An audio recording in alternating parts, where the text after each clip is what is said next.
नमस्कार सम्पूर्ण साथीभाइ इष्टमित्र तथा आफन्तजनहरूमा हामी अहिले स्वयम्भूको परिक्रमा गर्दैछौँ। स्वयम्भूको बारेमा जानकारी लिँदैछौँ। यो स्वयम्भू एरिया विषयमा तपाईँहरूलाई घरमै रहे तापनि यहाँको बारेमा केही जानकारी होस् भन्ने एउटा सानो हेतुले तपाईँहरूमा चाहिँ हाम्रो भिडियो ल्याएर आउँदैछौँ।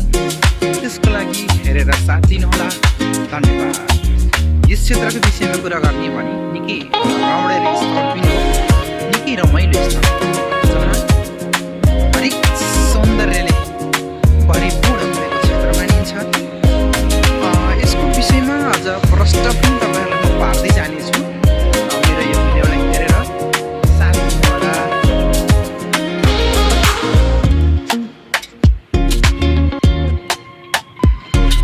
हामीसँग यात्राका क्रममा साथीहरू पनि हुनुहुन्छ।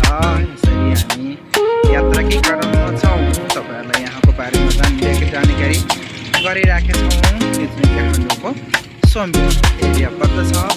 निकै रमाइलो लाग्छ, घुम्न नआऊ भने आउनु जस्तो हुन्छ। साह्रै रमाइलो छ है। तपाईँहरू पनि एकचोटि अवश्य पनि घुम्ने मौका मिलाउनु होला, धन्यवाद। हामी स्वयम्भूकै परिक्रमाको क्रममा छौँ, जहाँ रहेर यहाँबाट तपाईँहरूलाई विभिन्न क्षेत्रहरू पनि अवलोकन गरिरहेका छौँ। थाहा छ अवश्य पनि तपाईँहरूले हामीले हेरेर साथ दिनुभएको छ। त्यसका लागि धेरै धेरै धन्यवाद दिन चाहन्छु। हामी स्वयम्भूको मुख्य परिवेशलाई भगवान पाउपट्टितिरबाट हामी यात्रा सुरु गर्दैछौँ। हेरेर साथ दिनुहोला, त्यसको लागि पनि धेरै धेरै धन्यवाद दिन चाहन्छौँ। हामी अहिले स्वयम्भूको मुख्य प्रवेशद्वारको सिँढीको कालो यात्रा गर्दैछौँ। यात्रालाई साथ दिँदै रोशन यो क्षेत्रलाई घुम्दाखेरि कस्तो अनुभव भइरहेछ, फेरि पनि आऊ जस्तो लाग्यो कि के भइरहेछ अनुभव?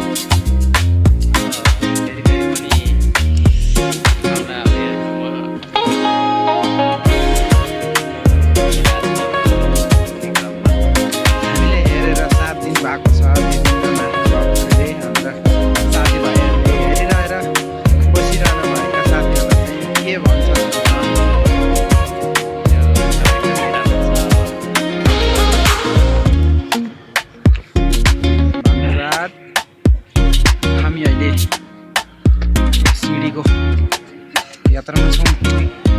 तपाईँहरूलाई यस क्षेत्रको बारेमा पनि देखाइरहेका छौँ। हेरेर साथ दिनुहोला। यो क्षेत्र निकै रमाइलो छ।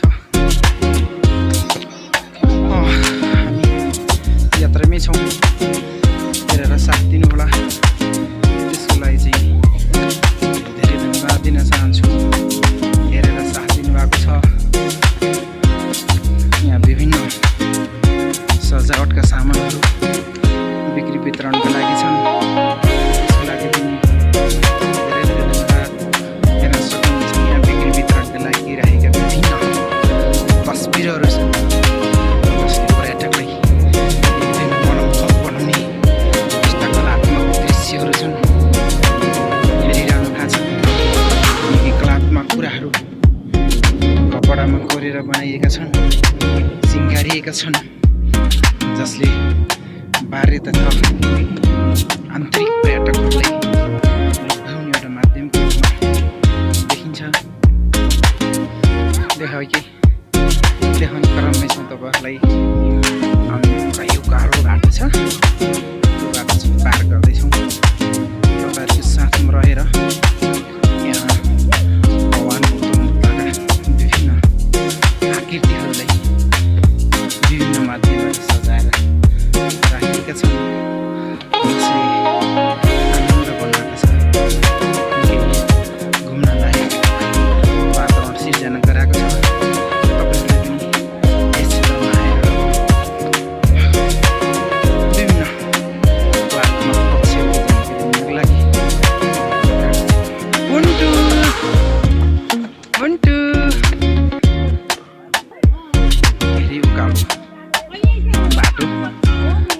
देखिन्छ यहाँ निकै स्टिपी छ जसले धोकै लागिसकेको छ हामीलाई हामी स्वयम्भूनाथको मन्दिरको नजिक आइपुगेका छौँ यस क्षेत्रको बारेमा पनि केही जानकारी गराउने नै छौँ हेरेर साथ दिनुहोला त्यसको लागि चाहिँ प्रतीक्षा गर्नुहोला यस क्षेत्रको बारेमा पनि तपाईँले केही जानकारी गराउनेछौँ हेरिरहनु भएको छ साथ दिनुहोला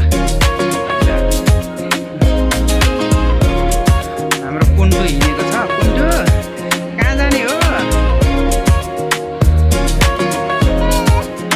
लगभग हामी नजिक आइसकेका छौँ अझै पनि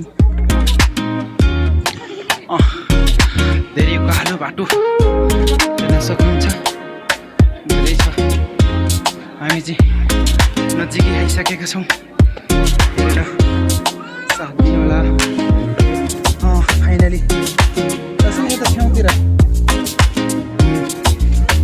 मान्छे कसो गर्दै आइपुगेका छौँ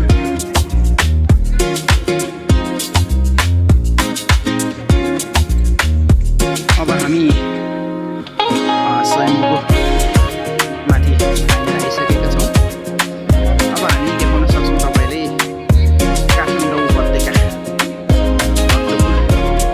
ललितपुर र काठमाडौँ उपत्यकाको क्षेत्रको बारेमा केही जानकारी गराउँदछौँ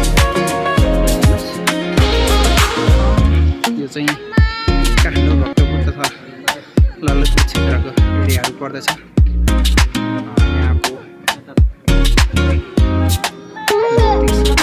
यहाँको भौगोलिक अवस्थाहरूको बारेमा जानकारी दिइसक्नुभयो र हामी देख्न सक्छौँ त्यहाँ चाहिँ भ्युम्स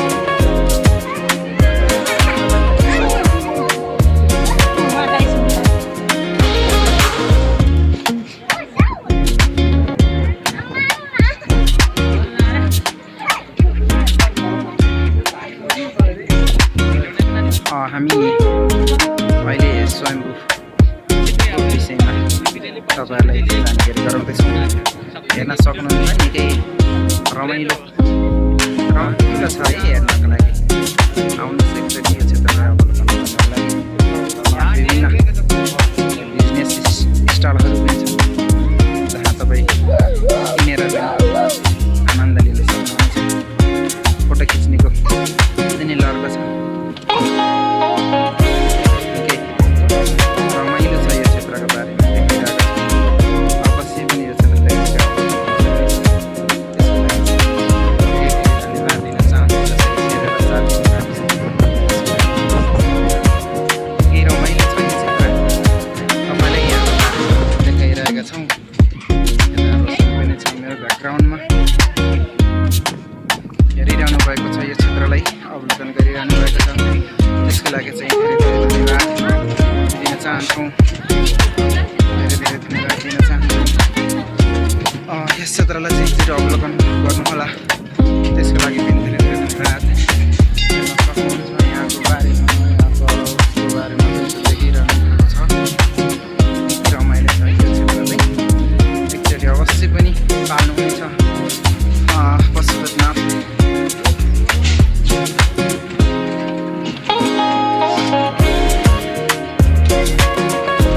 पछाडिको दृश्य पनि हेरिरहनु भएको छ यता ब्याकग्राउन्डमा रोशनले नाम परिवर्तन दिपेन्द्रले साथ दिइरहेको छ हेर्न सक्नुहुन्छ यहाँको बारेमा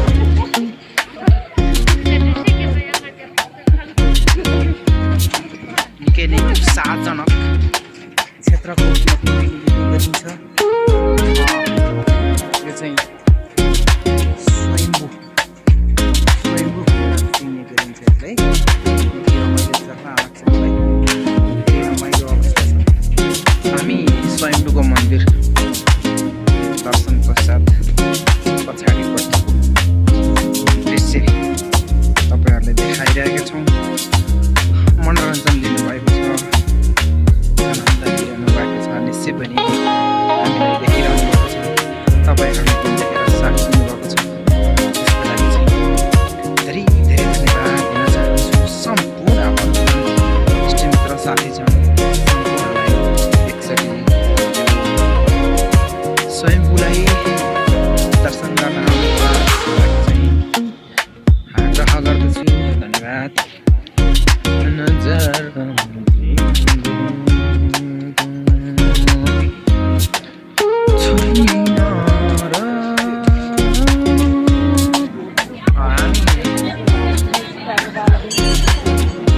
नजिकै छौँ है। अब चाहिँ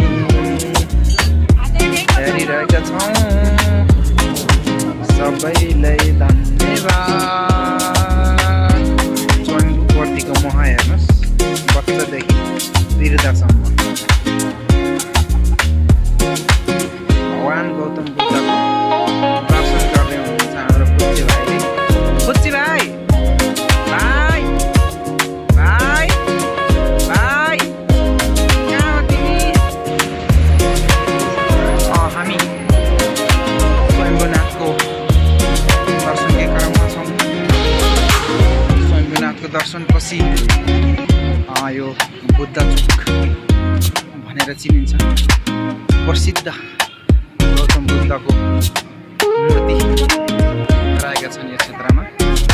यो क्षेत्र पनि निकै रमाइलो क्षेत्रको रूपमा सुरक्षित पाइन्छ। यो क्षेत्र पनि निकै रमणीय तथा आकर्षक क्षेत्रको रूपमा पनि चिन्ने गरिन्छ।